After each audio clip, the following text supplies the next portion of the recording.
Hi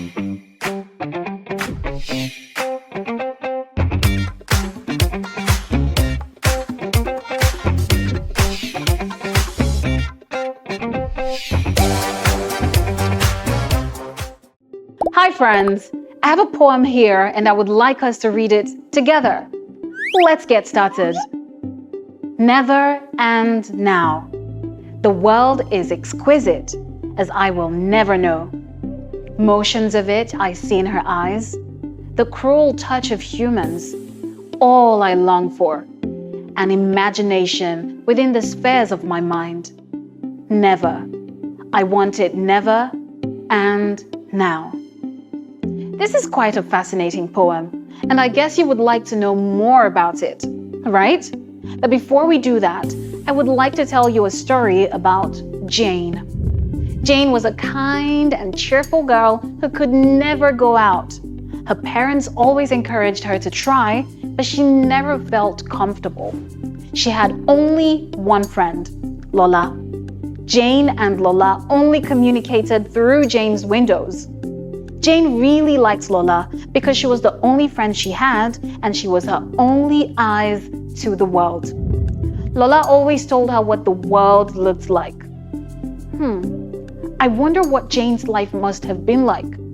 Can you imagine not having so much human contact or interaction? I think there's a word for it. It's called anthropophobia. Yeah, it means the intense fear or anxiety at the thought of being around people. Jane must have gone through a lot. Oh, lest I forget, did you know Jane was also a poet? Let's take a look at her poem, Never and Now. The world is exquisite, as I will never know. Motions of it I see in her eyes, the cruel touch of humans, all I long for, an imagination within the spheres of my mind. Never. I want it never and now. It's the same poem we saw earlier. Now the poem makes sense. This poem is about her life and how she barely has any human interaction. She also talks about how she sees the world through her friend's eyes. The title, Never and Now, also shows that she clearly desires to experience the world quickly, but it will never happen. So in today's lesson, we will be learning about the background of the author and how it affects your analysis.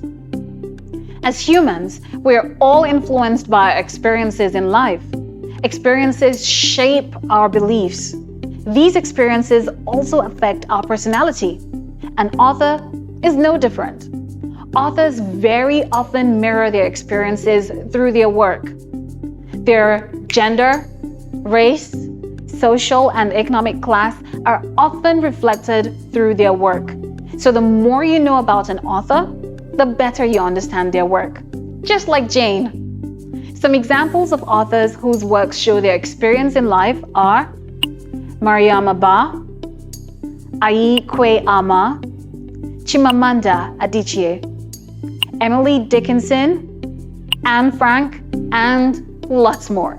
Now we have seen that the background of an author is very important to knowing why a text was written. So go ahead and learn about the author's background or experiences to better understand the motive behind their written work. Now note, not all written works are influenced by an author's past or background. You will only know this if you learn about their background. I'll see you in the next class. Bye everyone.